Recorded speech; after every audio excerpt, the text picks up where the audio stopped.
Ride right click ചെയ്യുക, run as administrator കൊടുക്കുക, yes കൊടുക്കുക. അതിനുശേഷം പ്രൊജക്റ്റ് എടുക്കുക, അതിൽ ന്യൂ ബ്രൗസ് ചെയ്യുക. നമ്മൾ ഓൾറെഡി ക്രിയേറ്റ് ചെയ്തിരിക്കുന്ന എക്സാം എന്ന് പറഞ്ഞ ഫോൾഡർ സെലക്ട് ചെയ്തിട്ട് ഫയലിന് ഒരു നെയിം കൊടുക്കണം. ഇവിടെ നമ്മൾ കൊടുക്കുന്ന നെയിം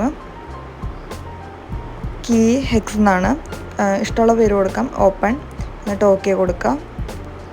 എന്നിട്ട് ഫയലിൽ ന്യൂവിൽ അസംബ്ലർ ഫയൽ, അതിനുശേഷം നമ്മൾ പ്രോഗ്രാം ടൈപ്പ് ചെയ്യണം. പ്രോഗ്രാം ടൈപ്പ് ചെയ്തതിന് ശേഷം സേവ് ചെയ്യുക. സേവ് ചെയ്യുമ്പോൾ സെയിം നമ്മൾ മുമ്പ് ഡി ഡ്രൈവിൽ ക്രിയേറ്റ് ചെയ്തിരിക്കുന്ന ഫോൾഡർ, ഇവിടെ നമ്മൾ എക്സാം എന്ന് പറഞ്ഞ ഫോൾഡറാണ് ക്രിയേറ്റ് ചെയ്തേക്കണേ. അതിന് നമ്മൾ പ്രൊജക്റ്റിന് എന്താണ് പേര് കൊടുത്ത് ആ പേര് തന്നെ ഇവിടെ കൊടുക്കുക, കീ ഹെക്സ് എന്ന്. എന്നിട്ട് സേവ് ചെയ്യുക. എന്നിട്ട് പ്രൊജക്റ്റിലോട്ട് ഇത് ആഡ് ചെയ്യണം. ആഡ് ചെയ്യാൻ വേണ്ടി അത് നമ്മൾ ചെയ്തിരിക്കുന്ന ഫയൽ അതിൽ നിന്ന് സെലക്ട് ചെയ്യുക. അതിനുശേഷം പ്രൊജക്റ്റ് ബിൽഡ് ഓൾ കൊടുത്തിട്ട് നമ്മുടെ പ്രോഗ്രാമിന് എന്തെങ്കിലും എറേഴ്സ് ഉണ്ടോ എന്ന് നോക്കാം. എന്നിട്ട് അത് മിനിമൈസ് ചെയ്യുക. ഇനി നമുക്ക് ഹെക്സ് ഫയലിനെ ബൈനറിയിലോട്ട് കൺവേർട്ട് ചെയ്യണം. അതിനു വേണ്ടി ഡോസ് ബോക്സ് ഓപ്പൺ ചെയ്യുക. ഡോസ് ബോക്സ് ഓപ്പൺ ചെയ്തിട്ട് D: ടൈപ്പ് ചെയ്ത് എൻ്റർ അടിക്കുക. അതിനുശേഷം CD സ്പേസ് ഫോൾഡറിൻ്റെ പേര് എൻ്റർ, അതിനുശേഷം DC എൻ്റർ. എന്നിട്ട് യൂട്ടിലിറ്റീസ് സെലക്ട് ചെയ്യുക. യൂട്ടിലിറ്റീസ് സെലക്ട് ചെയ്തിട്ട് ഫസ്റ്റ് വരുന്നത് ഹെക്സ് ടു ബൈനറി അത് സെലക്ട് ചെയ്യുക. സെലക്ട് ചെയ്തിട്ട് സോഴ്സ് ഫയലിൻ്റെ പേരെന്താണോ അതടിച്ച് .hex എക്സ്റ്റൻഷൻ .hex എന്ന് കൊടുക്കാൻ മറക്കരുത്. Key hex .hex. ഇനി ഡെസ്റ്റിനേഷൻ ഫയൽ എന്ന് പറയുന്നത് കീ ഹെക്സ് .ബൈനറിയുടെ ബിന്ന്. എന്നിട്ടത് ക്ലോസ് ചെയ്തിട്ട് നമ്മുടെ D ഡ്രൈവ് ഓപ്പൺ ചെയ്ത് നമ്മൾ ഉണ്ടാക്കിയിരിക്കുന്ന ഫോൾഡർ എടുക്കാം. ആ ഫോൾഡറിൽ അതിൽ bin2 ask എന്ന് പറഞ്ഞിട്ടുള്ളൊരു ഫയൽ കാണും. അത് ഓപ്പൺ ചെയ്യാം. അതിൽ സോഴ്സ് ഫയലായിട്ട് ബ്രൗസ് ചെയ്യേണ്ടത് നമ്മൾ ഡോസ് ബോക്സിൽ നേരത്തെ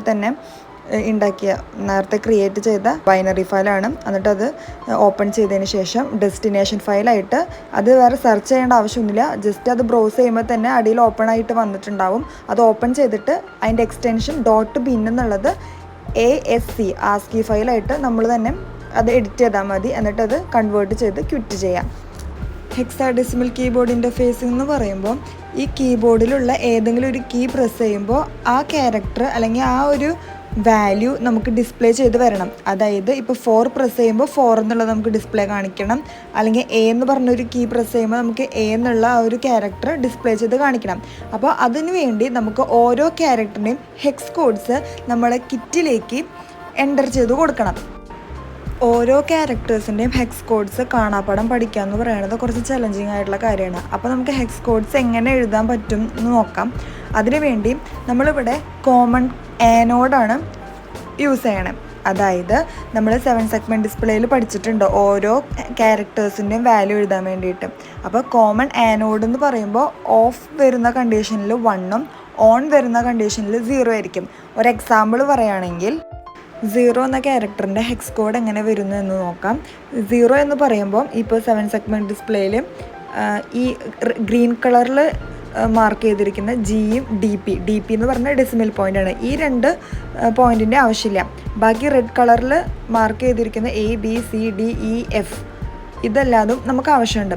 അപ്പോൾ കോമൺ ആനോഡ് എന്ന് ഞാൻ പറഞ്ഞായിരുന്നു. കോമൺ ആനോഡ് എന്ന് പറയുമ്പോൾ ഏതൊക്കെയാണോ നമുക്ക് ആവശ്യമുള്ളത്, അതായത് ഓൺ ആയിട്ടുള്ളതൊക്കെ നമ്മൾ 0 ആയിട്ട് കൊടുക്കണം, ഓഫ് ആയിട്ടുള്ളതൊക്കെ നമ്മൾ 1 ആയിട്ട് കൊടുക്കണം.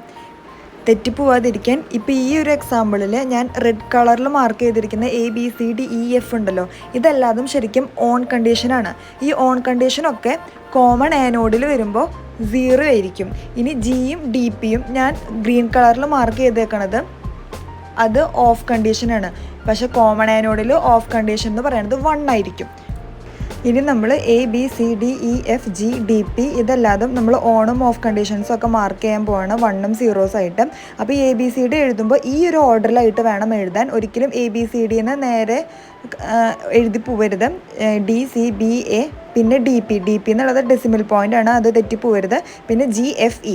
അപ്പോൾ ഈ ഒരു കേസിൽ നമുക്കറിയാം Gയും DPയും ആണ് 1 ആയിട്ട് വരിക, ബാക്കി എല്ലാതും 0 ആയിരിക്കും. ഈ കിട്ടിയിരിക്കുന്ന 0001100 എന്ന് പറയുന്ന ബൈനറീനെ നമുക്ക് ഹെക്സാഡെസിമലിലോട്ട് കൺവേർട്ട് ചെയ്യണം. 000 എന്ന് പറയുന്നത് ഹെക്സാഡെസിമലിൽ 0 തന്നെയാണ്. 110 എന്ന് പറയുന്നത് 12 ആണ്. 12 എന്നുള്ളത് ഹെക്സാഡെസിമലിൽ നമ്മൾ C ആയിട്ടായിരിക്കും റെപ്രസെൻ്റ് ചെയ്യുക. അപ്പോൾ ഇത് നമുക്ക് 0C എന്നായിരിക്കും 0 എന്ന് പറയുന്ന ക്യാരക്ടറിനെ ഹെക്സ് കോഡായിട്ട് കിട്ടാം.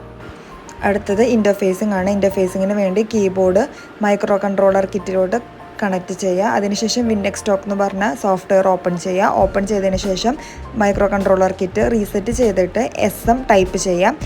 എന്നിട്ട് എൻ്റർ കൊടുത്തു കഴിഞ്ഞാൽ കമ്പ്യൂട്ടറിൽ ഒരു വിൻഡോ വരും. ആ വിൻഡോയിൽ ഫയൽ ബ്രൗസ് ചെയ്യുക. ബ്രൗസ് ചെയ്ത് കഴിഞ്ഞിട്ട് ASCII ഫയലായിട്ട് കൺവേർട്ട് ചെയ്തേക്കുന്ന ഫയൽ സെലക്ട് ചെയ്യുക, ഓപ്പൺ ചെയ്യാം. എന്നിട്ട് വീണ്ടും കിറ്റ് റീസെറ്റ് ചെയ്തതിന് ശേഷം PI_4100 എൻ്റർ കൊടുക്കാം. അപ്പോൾ നമുക്ക് അതിനുശേഷം നമ്മുടെ സിസ്റ്റത്തിൽ ഡൗൺലോഡ് ചെയ്യാം. ഡൗൺലോഡ് ചെയ്യുമ്പോൾ നമ്മുടെ പ്രോഗ്രാം കിറ്റിൽ ഡൗൺലോഡ് ആവും. അത് ഡൗൺലോഡ് ചെയ്തത് നമുക്ക് കാണാൻ വേണ്ടിയിട്ട് വീണ്ടും കിറ്റ് റീസെറ്റ് ചെയ്തിട്ട് U എൻ്റർ അടിക്കുക. എന്നിട്ട് ഒറിജിൻ 4100 ടൈപ്പ് ചെയ്യാം. അപ്പോൾ നമ്മൾ ഡൗൺലോഡ് ചെയ്തേക്കണ പ്രോഗ്രാം നമുക്ക് കാണാൻ പറ്റും. എന്നിട്ട് വീണ്ടും കിറ്റ് റീസെറ്റ് ചെയ്യുക. ഇനി എക്സിക്യൂട്ട് ചെയ്യണം. അതിന് മുമ്പായിട്ട് നമുക്ക് വാല്യൂസ് ഞാൻ പറഞ്ഞായിരുന്നു, ഹെക്സ് കോഡ്സ് നമുക്ക് അതിലോട്ട് അടിച്ചു കൊടുക്കണം. അതിനു വേണ്ടി SP_4200H, ഈ 4200H എന്ന് പറയുന്നത് നമ്മുടെ പ്രോഗ്രാമിൽ നമ്മൾ അടിച്ചു കൊടുക്കണം അഡ്രസ്സാണ്. അപ്പോൾ നമ്മൾ പ്രോഗ്രാമിൽ എന്താണോ അഡ്രസ്സ് കൊടുത്തേക്കണം ആ അഡ്രസ്സ് വേണം SP_41 ആ ഭാഗത്ത് അടിച്ചു കൊടുക്കണ്ടേ. അതിനുശേഷം നമ്മൾ ഹെക്സ് കോഡ് ഓരോ വാല്യൂസും 0 തൊട്ട് F വരെയുള്ള ഓരോന്നിൻ്റെയും ഹെക്സ് കോഡ്സ് നമ്മൾ ടൈപ്പ് ചെയ്ത് എൻ്റർ ചെയ്ത് കൊടുക്കും. അതിനുശേഷം വീണ്ടും കിറ്റ് റീസെറ്റ് ചെയ്തിട്ട് എക്സിക്യൂട്ട് ചെയ്യും. എക്സിക്യൂട്ട് ചെയ്യാൻ go_4100 എൻ്റർ കൊടുത്താൽ മതി. അപ്പോൾ നമുക്ക് കീബോർഡിലെ ഏതൊരു കീ പ്രസ് ചെയ്താലും ആ കീയുടെ ക്യാരക്ടർ നമുക്ക് ഡിസ്പ്ലേ ചെയ്ത് വരും.